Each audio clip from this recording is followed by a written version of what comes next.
our beta name is Tulonis, with Benson riffing with Benson. But I think we'll see how long this draft name, this beta name, will last. But yes, here we're going to talk about all things June 26th.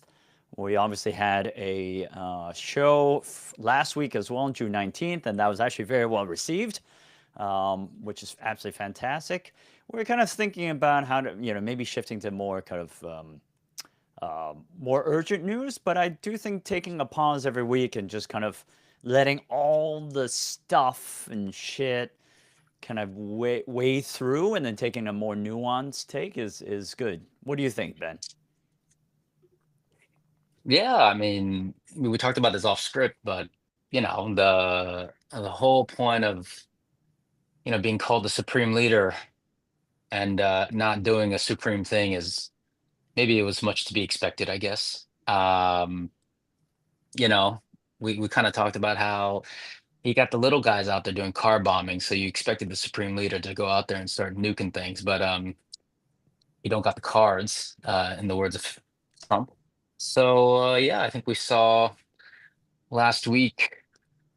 you know, missiles went off, but at the end of the day, it was the greatest sort of play since Hamilton, right? I think everyone sort of saw it coming. You saw oil prices immediately drop post the missiles launching. So I think at the end of the day, people just sort of said, much ado about nothing.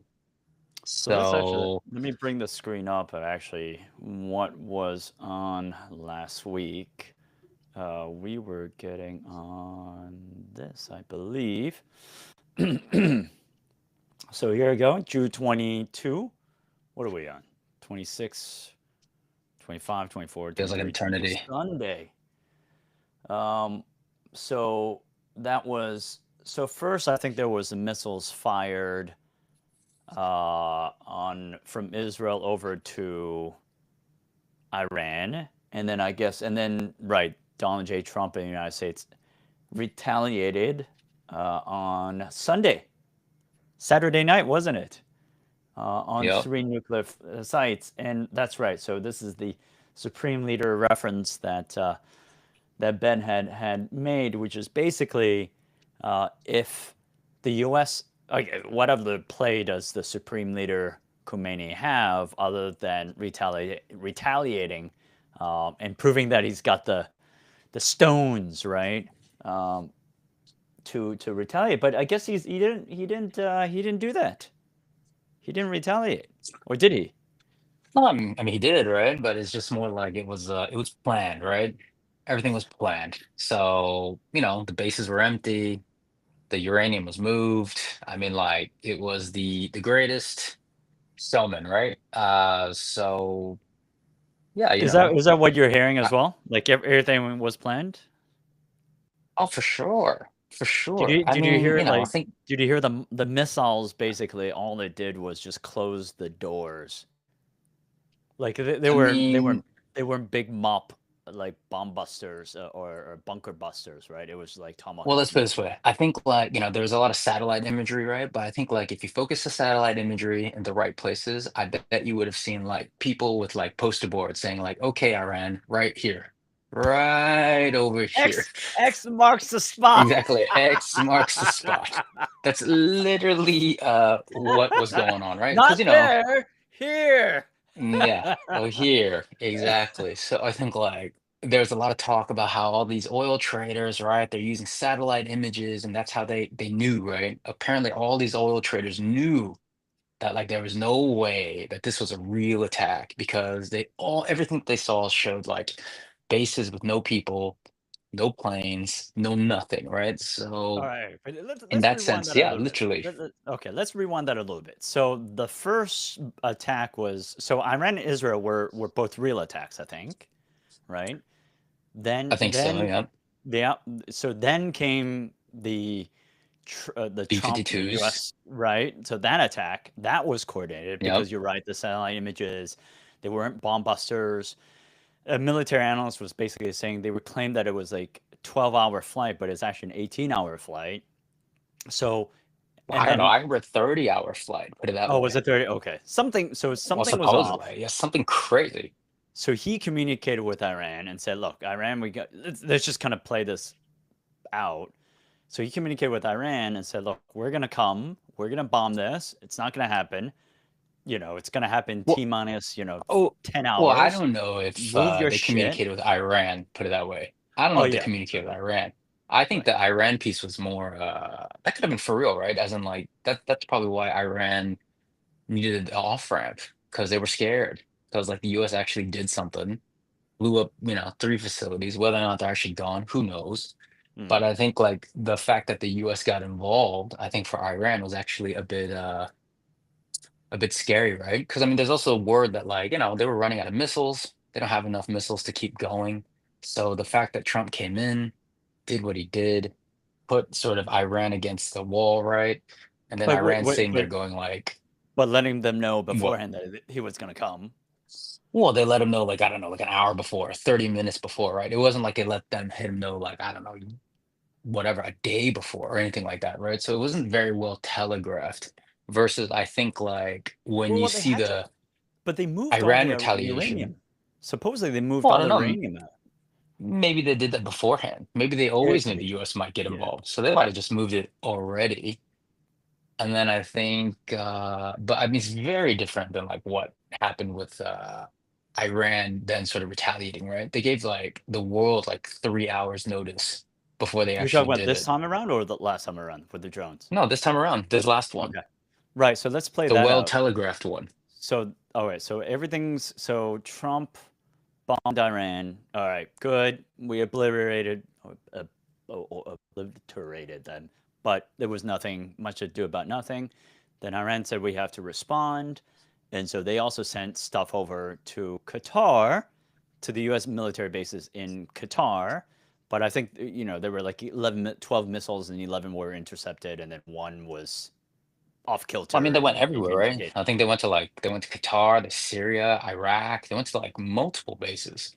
But again, it was all just like, 2 missiles here, 3 missiles there.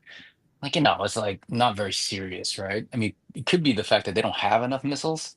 I mean, they came out and they said, "Oh, we only sent as many missiles as missiles came to us," right? So it's like, who knows? Right, right, right. Um, but let's put it this way, the fact that there are no fatalities, no real damage, it's yeah, it was off ramp for Yeah, Iran, put it that way. yeah, yeah. I guess it was the Iran US off ramp. And then afterwards, Israel and Iran did trade stuff, shit back and forth. That did harm people. Um, Yeah, and then ceasefire, right? yes, how did the ceasefire transpire again? I think there was probably some communication in the back end. Obviously, Trump declared that he did it. Who knows whether he did it or not, or there was discussions anyway. And then it just kind of, I guess, petered out. Well, I mean, yeah, supposedly it's negotiated with Trump, right? And then they put a timeline on it. Then, both sides just sort of fucking like shot missiles at each other until the very last minute, supposedly even afterwards. And Yes, I then I remember think there was some like, afterwards. Yeah. yeah, and then, all of a sudden the next day it was like Israel was going in for one last one, right? Because they had to retaliate because I guess Iran had gotten the last missile in or something, and then Trump basically told them to fuck off and said, "No, you cannot." And then yeah, Israel like turned their planes around. So in that sense, the U.S. has it's clear the U.S. is a key man in the negotiation, right? Because Mm. he literally told Israel, "You need to back down right now," and Israel actually backed down. So they actually had their planes go and then turn around and go back home. Mm. So it's true in that sense that like the U.S. has a lot of influence, I think, in this whole scenario, right? And then I think at the same time, right, Iran, yeah, they had no backing. China didn't come to save them. Russia didn't come in to save them. Those are the two players you would have thought that would have come in to save them, and they didn't. So Iran Well, literally actually, was isolated. what I heard is basically they didn't need the help. So I think I saw one statement that said that, look, I mean, they did offer, but they didn't need the help. And Oh, that's nonsense. oh, I I don't couldn't believe know. that. No, they have a I lot of couldn't arms. believe that. Yeah, no, Iran has a Not at lot of all. Oh yeah, yeah, yeah. They've prepared for this for many, many, many, many Oh, decades. Yeah, well, they've let's did. put it this way. If that were true, then they would have gone nuts. But think about it Um, this way, right? As in, like, for let's put it this whom? way. This regime has no teeth whatsoever anymore, right? You literally have no teeth. As in, like, they talk about no regime change. I'm telling you right now, I mean, Syria is a great example, right? It's like, okay, the regime survived, but it was the reputation badly damaged, meaning that, it's now become a little bit of a gutless sort of like terror state, right? Same thing happened to Bashar, right? So I assume if these guys don't do anything, regime change is inevitable because there'll probably be either some homegrown Turanian Iranian group that comes and says, fuck it, we're gonna like just, kill the supreme leader ourselves and just take this country back. Or it's gonna be one of these little, Hamas or Hezbollah or one of these guys who basically say, oh, these guys are fucked. Now it's our time. So, in terms of regime change, it's going to happen, whether it happens from the inside or the outside. I mean, it seems like it'll be more inside now, but I think, yeah, everyone claims they're not in it for the regime change. But, if you're Iran and you just did what you did in terms of just completely backing down, you're fucked. You're No, absolutely fucked. No one's going to respect you no, anymore. no. I Oh, think yeah. they've got. I've been talking to Iranian friends, Persian friends, and they're no fans of the regime. But they were telling me they've prepared for this. They've got lots of drones. They've got a lot of arms, and they can definitely ramp up. But it's also they didn't know how long this warfare was or this would take, and so they've been trying to be judicious in like the use of it.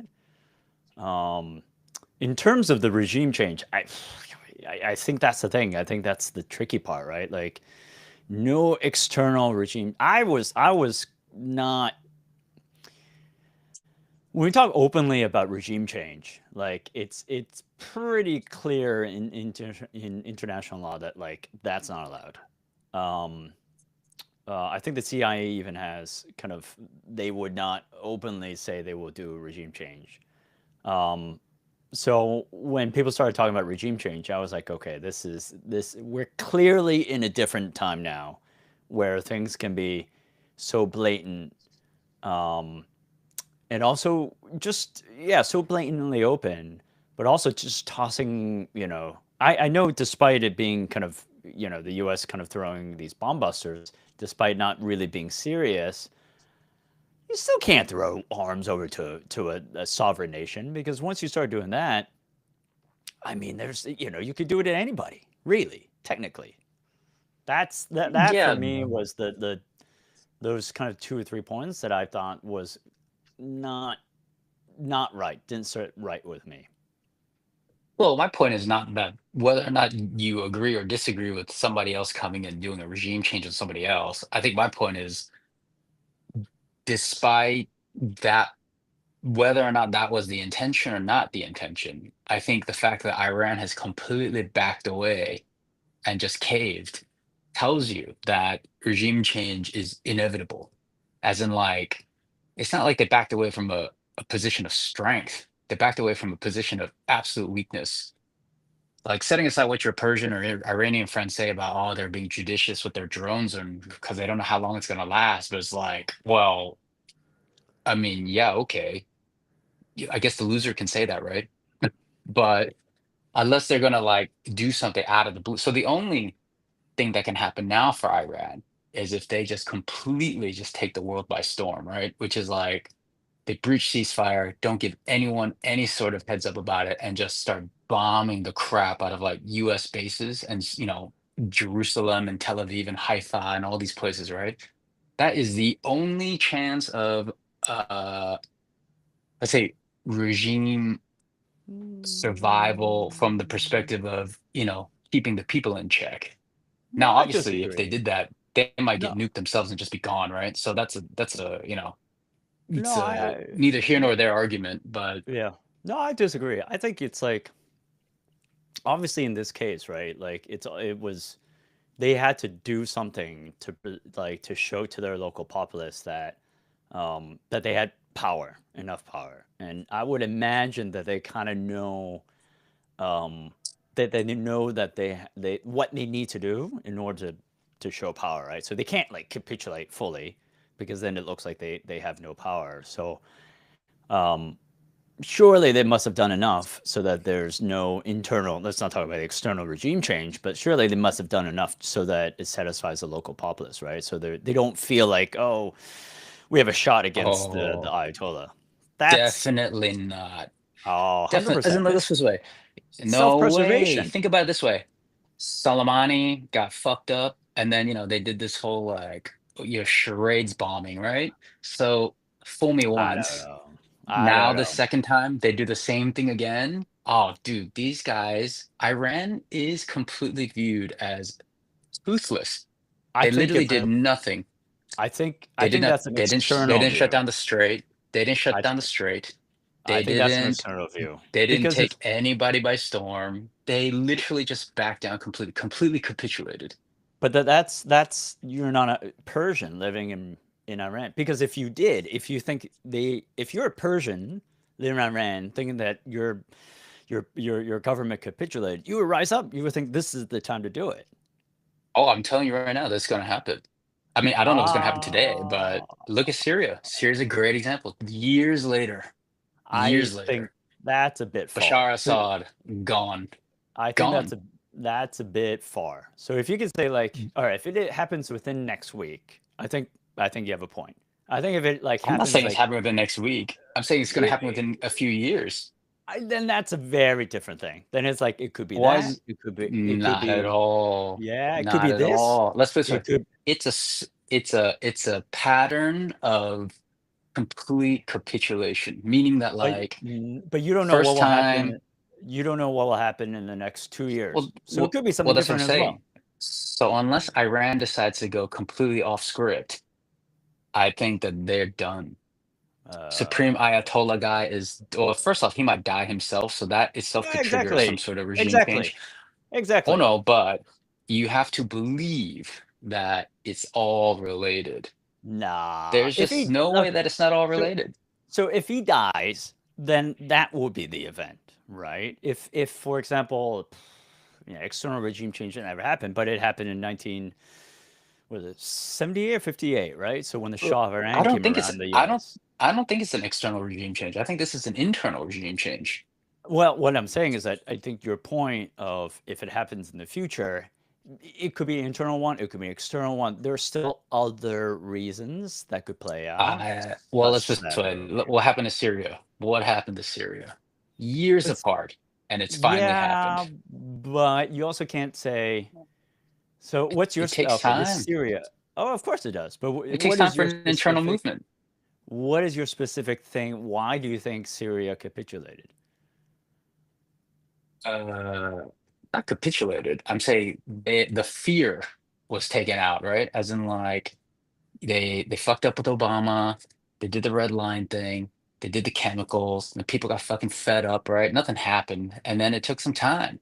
Once people start losing fear of the regime, then there's a group that forms. Takes time to gather the resources, the planning, all that stuff. Could take years, which it did, and Well, it then now you got also Bashar Assad well, gone. it also helped were helped that there were external forces as well coming into Syria. So I I think it's very complex. Like regime change is a very complex Of course it issue, is, but it has to right? happen internally. But I'm saying it's going to Well, happen internally.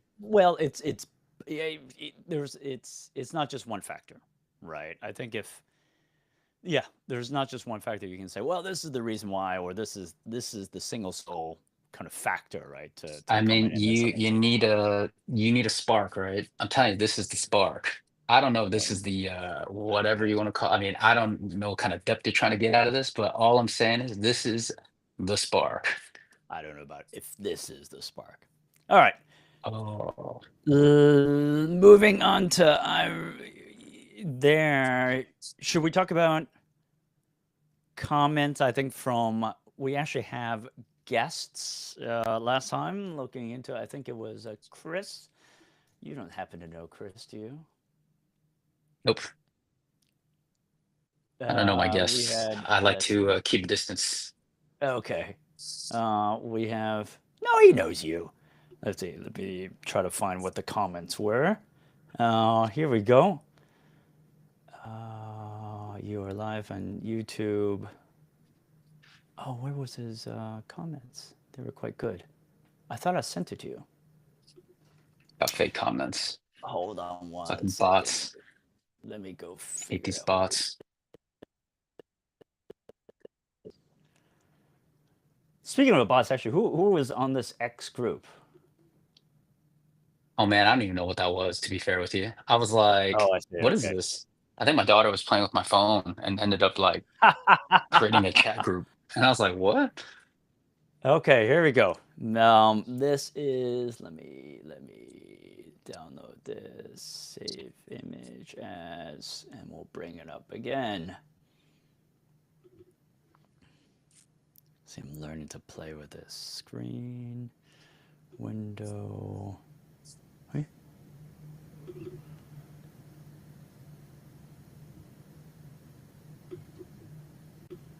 I think the audience is waiting in They are waiting. high They want anticipation to of these. know. These better be It, amazing comments. Wow, that's a great screen of I know, us. screen grab.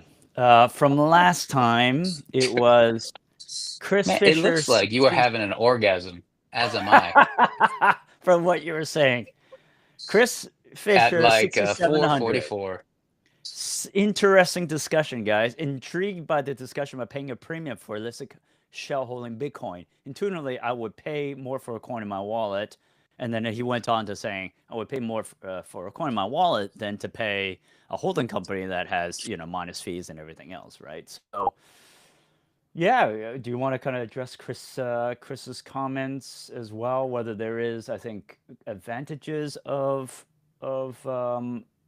kind of that. In fact, I'm also going to share with you. I think I had some other comments as well about the strategy of people holding Bitcoin in their treasury, Sure.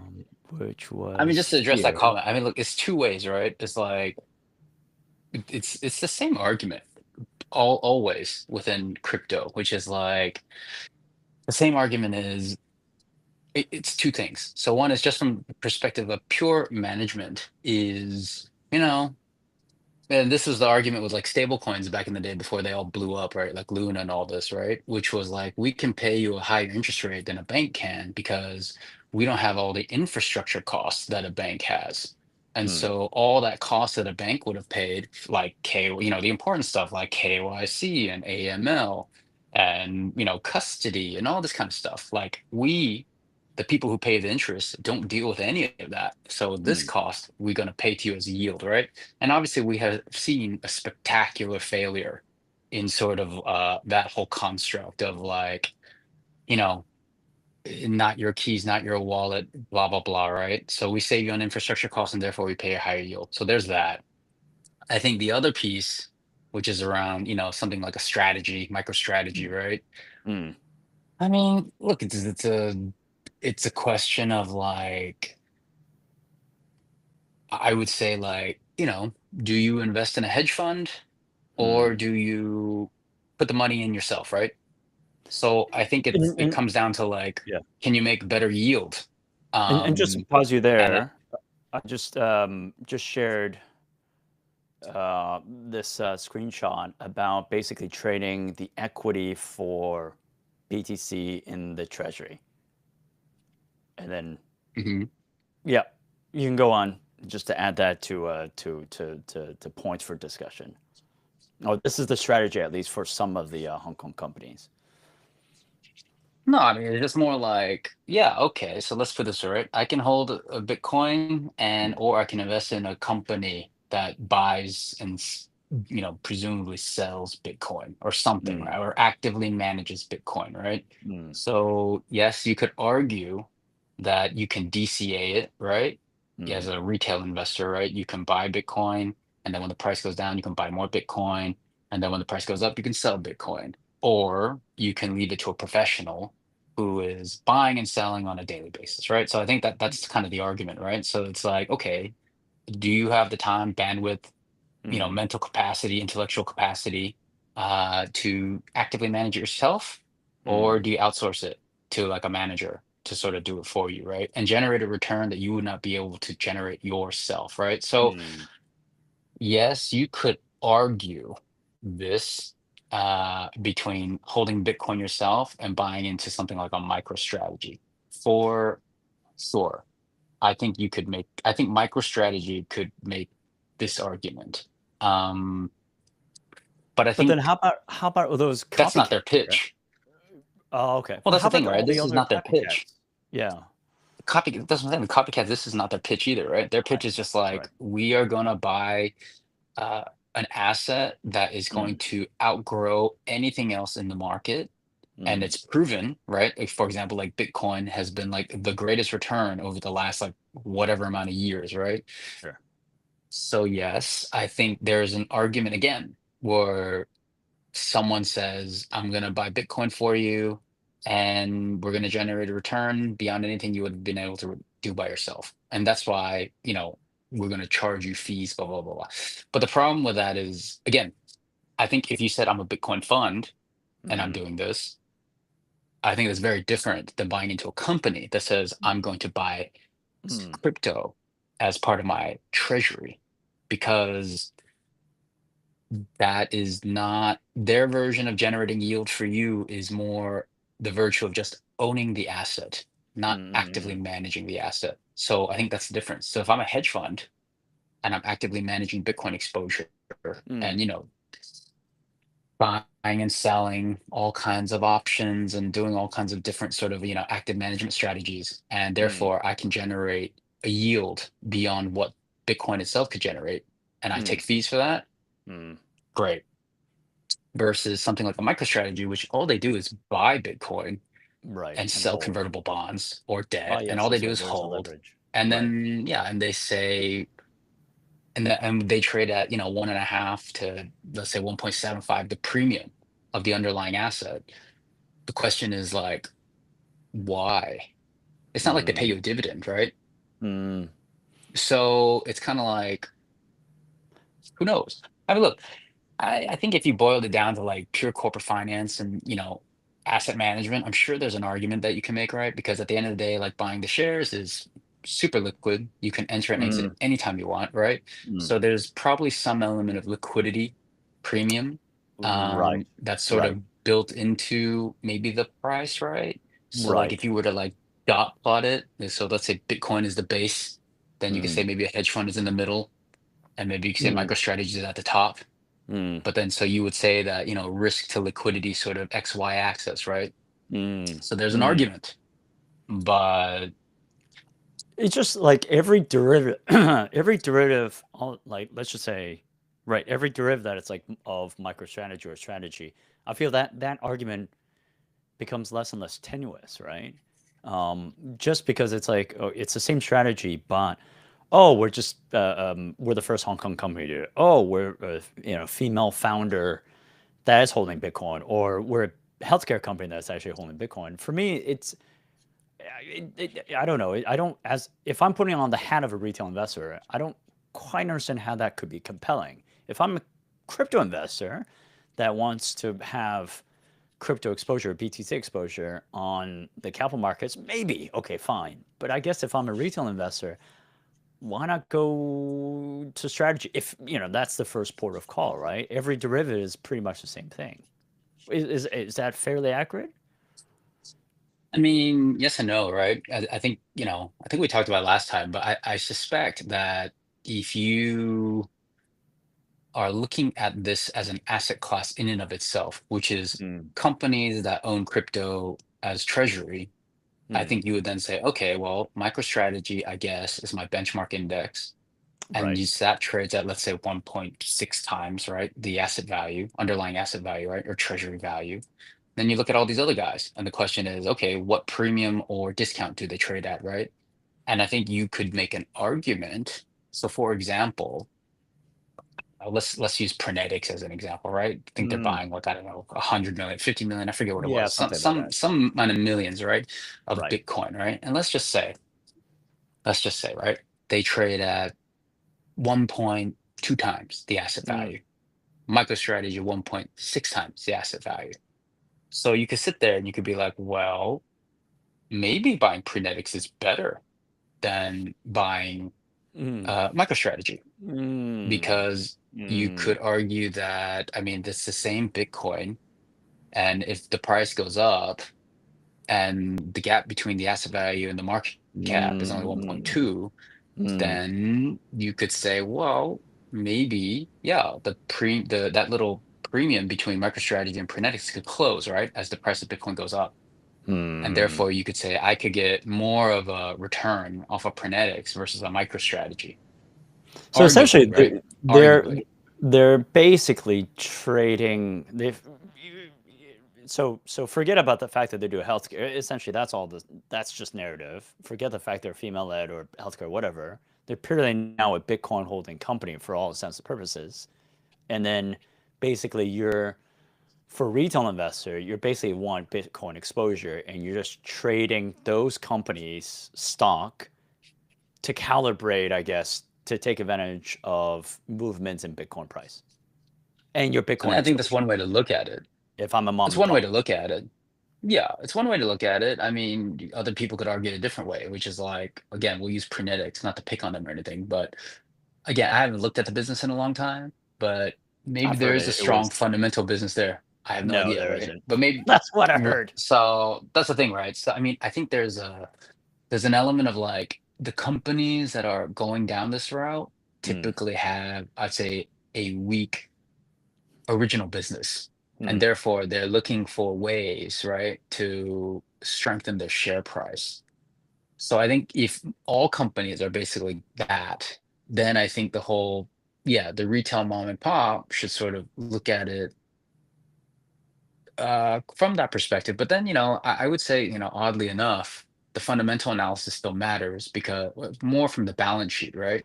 Which is like, if they took on a bunch of debt to buy this thing, mm, then, you know, if the underlying business isn't doing well, then how do they service the debt, right? Depends on what kind of right, debt they took on, right? But if they have right. high coupon debt or like fixed debt, not like Mm, convertible debt, then I think things like balance sheet matter, right? Where it's kind of like you need to look at, you know, and you need to run some thinking around like price of Bitcoin. mm, At what point does that do break even against the debt, right? If the debt mm, really is more of a true debt versus like, equity mm, like debt or hybrid debt, right? So I think there's things that retail mom and pops should be mindful about. So again, that's where the return can be made, right? Which is like you do mm, the analysis, and if MicroStrategy is your benchmark, then you kind of sit there and you go, okay, are these little guys? Maybe mm, there is a better risk return here based on, right, again, MicroStrategy is your benchmark, but there's work right, to do, right? So you got to do right. the work to see and earn that premium. I would But to say. your point, even in that scenario, it's how the company's fundamentals service the debt for the leverage on the Bitcoin. So it's essentially they've transformed into Bitcoin treasury companies, or That rather, and yeah, and or it's or more Bitcoin. like the underlying business can service it, or it's like you've got enough coverage of Mm-hmm. Bitcoin against the debt, right? Like your Mm, LTV is mm, reasonable enough. I mean, look, mm, I don't think Bitcoin, again, famous last words, right? But like, do mm, I see Bitcoin going through like another potential like 50 plus drawdown? I don't know. It seems unlikely, just given how much institutional sort of capital is now behind it, right? So, but can you see a 20-30% drawdown? For mm, sure, right? It can happen. mm, So mm, in a drawdown scenario, the question is like, can the company right, survive? right, right, Because right. let's say they have too much debt relative to Bitcoin. Right now they're obviously covered well in LTV terms, but if there's a drawdown, and now you're looking at more like 0.9 times against your debt, and the company has no underlying cash flow to service the debt, then you could be in a pretty screwed scenario, right? Yep. So I think that's kind of the rub. Do you actually? Should we move actually to talk about Bitcoin into this topic as well. So moving to, did you see the Federal Housing FHFA? I ordered the great Fannie Mae and Freddie Mac to prepare their businesses to count cryptocurrency as an asset for mortgage. This is as of 7 hours ago. I mean, well, first off, I mean, obviously, Holt is what's the word? He's highly motivated for something. I mean, listen, all home builders are going to be highly motivated, right? Because at the end of the day, like the housing market in the US is just so uncertain. I Hmm. think the latest data on the housing market is not great, right? I think there is clearly it's unclear what's going to happen, right? But rates are so Hmm. high that, the ability to buy a new home is obviously come down quite a bit. But Hmm. at the same time, there is a buildup in new home inventory that can't be sold. And at the Hmm. same time, there's now a tremendous amount of secondary, I'll call it inventory. Again, that's not moving as a result of high rates. Hmm. So, at the end of the day, at the end of the day, there's still what we call a shortage of Hmm. housing inventory in aggregate Hmm. for the population, right? So, Hmm. if you're him, for example, Palt, right? Palt Homes, I think you are finding any way means To move to inventory. allow, yeah, Hmm. to move inventory. So by allowing people to tap into crypto as an asset class to then, strengthen your balance sheet for getting a Hmm. mortgage purpose, I think he's highly incentivized to do that, right? Hmm. So sure. I mean, I get it. I get why he Hmm. would be the one sort of pushing for it. Hmm. Um, but I think that's kind of the play, right? I think if it were somebody else saying it, maybe there's something else to sort of talk about. But I think the fact that it's coming from him, I think the agenda is very clear. Is that Holt Holmes must be in trouble. One, so I'd say Ah. if you're a shareholder in Holt Holmes, you Hmm. should consider Hmm. what's happening. I mean, uh, there's a handful of home builders in the US, right? So there's a beta element to it and there's an alpha element to it, right? So I think the fact that he's like pushing for this could, Hmm. this is where you sort of, think about whether or not, if you think there's alpha in the name, whether or not the Hmm. alpha may be coming down because Hmm. of what this guy's sort of pushing for. Now, so and then so that's Paul Combs. What do you think does that mean for Bitcoin? Um, I mean, I mean, you would let's put it this so way. the easy answer would be, oh, this is great, right? So more people are more open to owning it if you can leverage it. So if suppose you can leverage it, it can be used as collateral as well. I guess, but at the same Mm. time, I don't know. I think you'd have to look into like legitimately. I mean, it's a couple different things, right? But it's the Mm. details, which is one, how many people actually directly own crypto that could also I buy was a gonna say, house? yeah, So no, there's that exactly. question, right? Yeah. And then the other question is like, what is the definition of crypto at this point? Like, if you own a Bitcoin ETF, is that the same?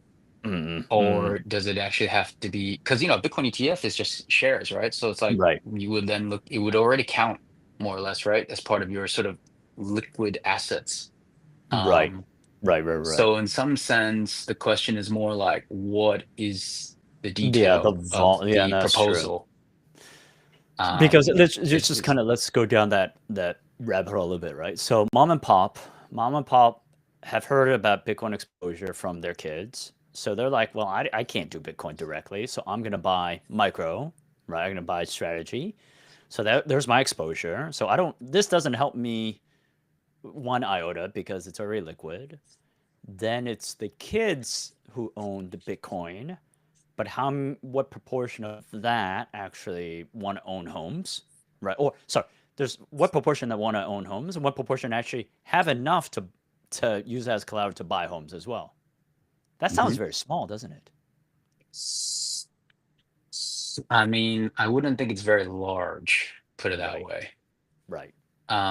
I mean, look, I'm sure it could amount to a couple 100,000 homes, maybe 1,000,000 homes. I don't know, but like, I don't think it's in the Yeah, grand scheme. Like when I say 1,000,000 homes, I don't mean 1,000,000 homes at once. I mean like maybe yeah, over time, right? So it's hard to say. So my view is like net net, it's probably positive if it got accepted, but I yeah. think the real impact of it may not be as great as the headline, put it that way. Right, right, right.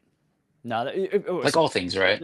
right. So sorry, it's not good for the home builders because, or the sellers because I guess inventory really isn't moving as much as they wanted to. For adoption, I guess it's better because any new younger people can think, "Oh, if I ever want a home, I can acquire Bitcoin and have that and use as collateral." So I guess from an exposure perspective, net that's good. But whether they actually translate to actually buying homes probably is a fraction of them. Well, I think it's more of, well, so first off, I think it's net net should be good for housing inventory to move. Net Mm, net, right? As in like all mm, things being equal. mm, I don't know if it broadens adoption. I think what the proposal does is it allows existing holders of crypto to take advantage, but I mm. don't know if it results in people buying crypto Fair point. Fair point. to Yeah, fair so point. I think there's a yeah, I think there's a little bit of a nuance here. I think it's for the people who already own crypto Yeah, that's to probably then for take right, advantage. Yeah, does it right. push people to buy more crypto? I'd say it's hard to say. Well, buy crypto directly, it's hard to say. Yeah, Will that's they still probably buy like the ETFs and stuff? Probably, right? Because right, it's it's already sort of in the literature, right? To have a right. percentage of holdings and sort of crypto ETFs. But I think direct crypto exposure, Mm. I hard to say if that's That's really probably gonna true. help. There's a lot of factors that actually go into direct crypto exposures. The price, whether they want to mess with it, their belief system, etc. Right. So it benefits Yeah, most acutely those that already have crypto exposure and want to buy a home. correct. That's what I think.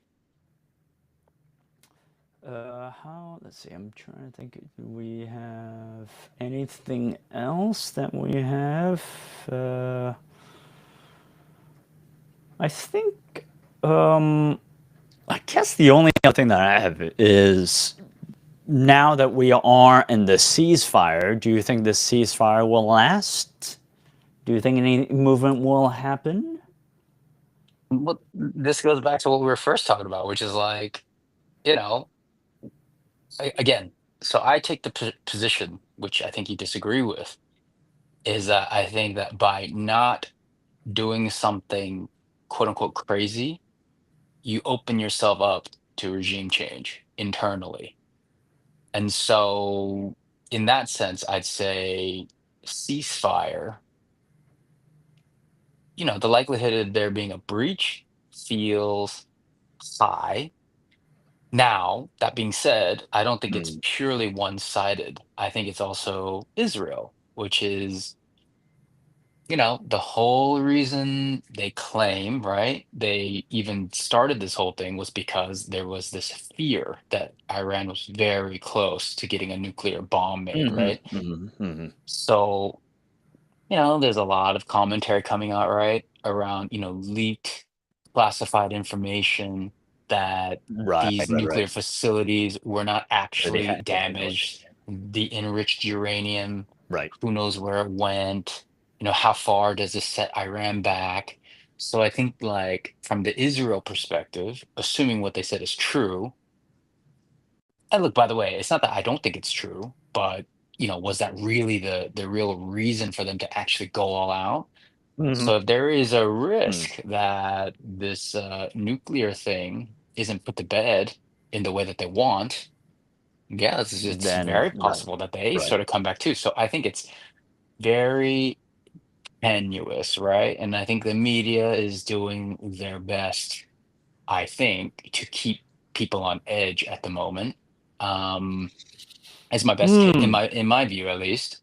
mm, I think, mm, obviously there's the dirty media, blah, blah, Trump hates them, right? And they're the ones coming out and saying like, oh, nuclear things are intact, right? Obviously, Israel has put out a public statement saying that, they believe that Iran is set back years. mm, But, mm, but, reading that comment made me sort of think about the fact that, like, years is still not forever, meaning mm, that, like, this flares up again, or you got a plan B, right? And the plan B is regime change, again, from the inside. So something tells me that this isn't over, but and the ceasefire lasting, again, I think we will know soon enough. I think there's still so much bad blood here. And yeah, again, let's put it this way, yeah, of if the course, normal yeah, person, me, I am a normal person. If I'm sitting here mm, thinking that like Iran has backed out, completely chickened out, and the mm, people are going to lose all respect for them, and as a result of that, there's going to be some sort of internal uprising. mm, By the way, the even the strongest countries in the world that have some element of population control, i.e., like, let's say, well, not population control, say narrative control, like mm, China, for example, mm, is afraid of population uprising mm, because of dissatisfaction, all mm, these kinds of things, right? mm, I have to imagine a country like Iran is in a very bad place relative to China in that regard, right? Because at the end of the day, right, regimes only hold if the people are willing to let it hold. And so, mm, in this sense, again, I think that there's a higher risk of there being some sort of uprising. And I think, again, if me as the normal layman thinks this, I have to imagine there is people thinking this on the ground there as well, including leadership. Meaning that, like, if you're gonna get this thing to hold and ensure that people are still afraid or afraid enough not to do something stupid, you got to do something, right? And I think what's happened to date, in mm, my mind, feels very insufficient to mm, keep people from thinking that the different regime path. is invincible. So Mm, it's kind of like the whole Neo moment, right? In the Matrix, right? mm, Bullet shoots and then it just scrapes his cheek, right? And all of a mm, sudden it's like the mm, imagery is dead. mm. So that's my No, point on I that. see. So No, I I see think your point. there's a I see risk, your point. put it that way. Yeah, I see your point. So there's there's gonna it only takes a little bit, right? So I guess on the Iran piece, it takes, they're wanting to hold on to power. And then I guess it's the same thing on the Israel side as well, a combination of holding on to power plus the fear of nuclear arms, and then it will, just that little spark, right, could just inflame it. Yeah. The only reason why I asked is because I'm supposed to fly to Dubai next month. And basically, I haven't booked my flights, but I'm like, screw going to Dubai, going through Dubai. I'm gonna go through somewhere else. Um, I mean, Qatar airspace was closed let's for just 2 days. I was just like, oh my god.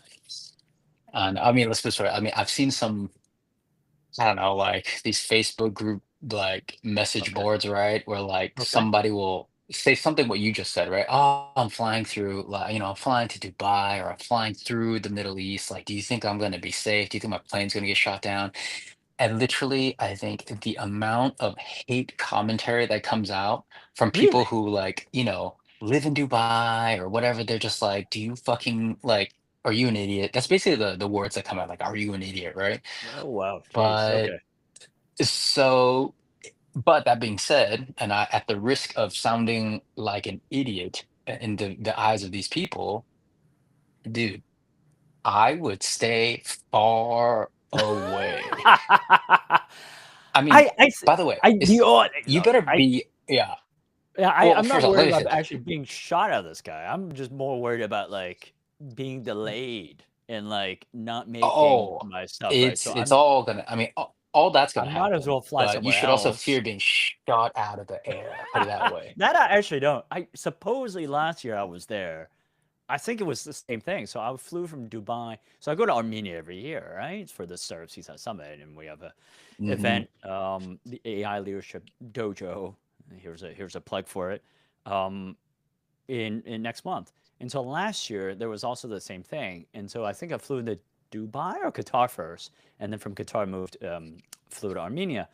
And suppose there were some delays, and I remember the plane that I flew from Qatar over to Yerevan was like completely empty.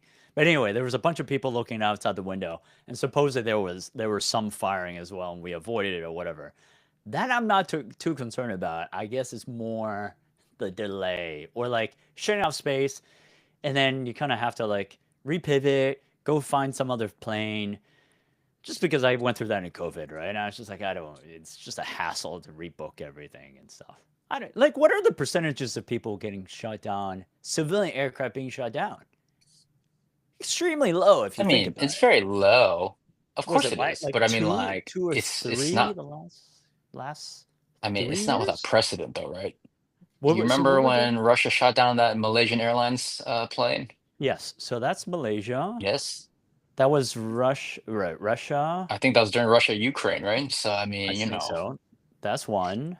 let's Was there another well, let's one put it this before? way.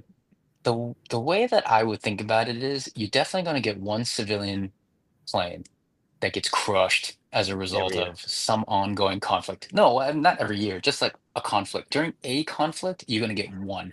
We get So the it question one. is, do you want to be that one? Now, look, I don't know what the So someone percentages are else's around that plane because needs I'm sure. to come down before mine, so then I'll feel safe, and then that's the one. Yes.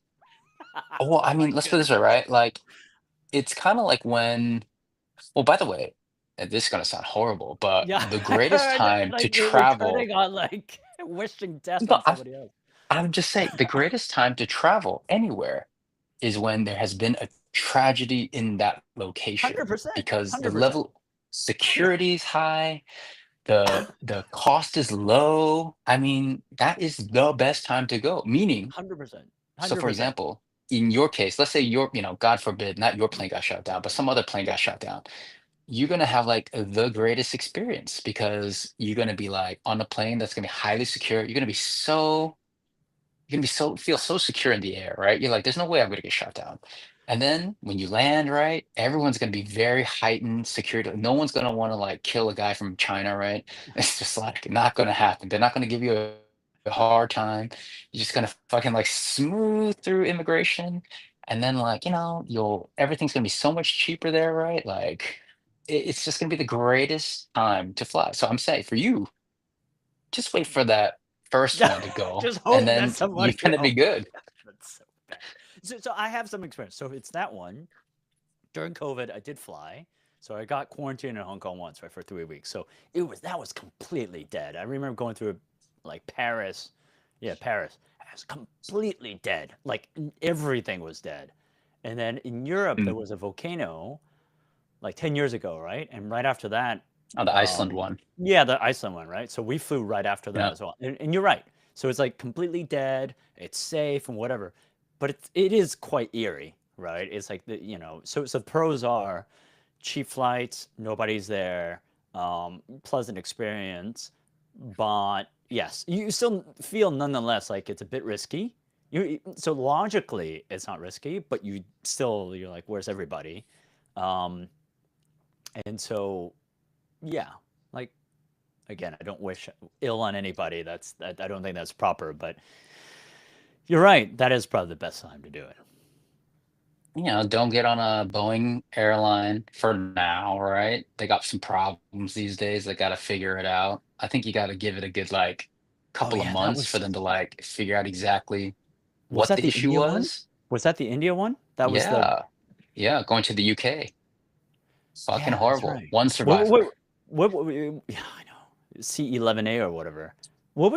Yeah, was that the C11A. A3, was that the one that had the problems? What was that one?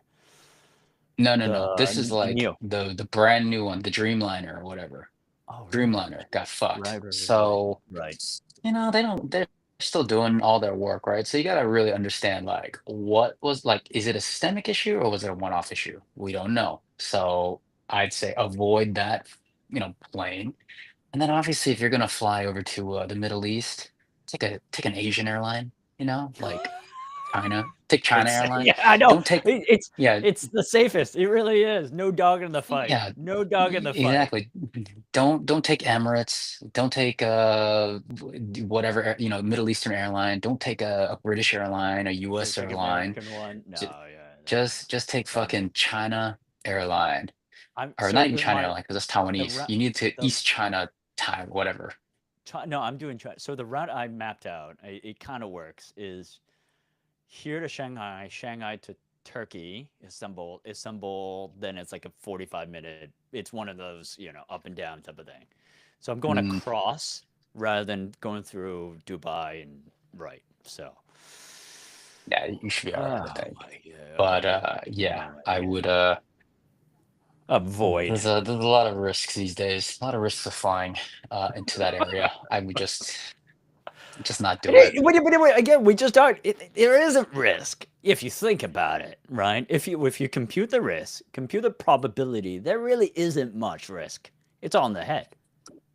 Well, let's just say you have as much chance of getting shot down as the guy who survived in Seat 11A, right? It's What? just No, so no, exactly. low. Yes, Your risk, exactly, yeah, exactly the exactly. same Your odds. risk is so Exactly. low. Exactly. Yeah, same But odds. my point is, So, if you want to improve your chances, you wait for a plane to go down first. but having said that, does it improve statistically significantly? Like, is it a market difference, Um, do you think?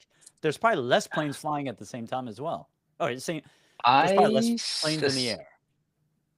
true, but by definition, less planes in the air should also improve your chances. Yeah, that's true. So I think, again, all things being equal, let the first one blow up That's and you'll fair. be fine. You'll be fine. As bad as that sounds. I mean, I only That say this to no. you as a friend. Obviously, if I didn't care about you, if like get on a flight, bro. Just do it. Just go straight into Dubai from Hong Kong. Who cares? You'll be all right.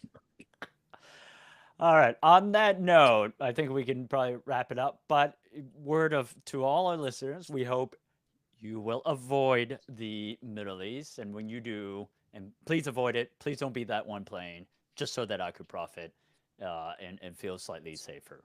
And we'll come back and see you next week. Yes. And nothing against the Middle East, obviously, because We all hopefully do. we have listeners that come from there. Yes.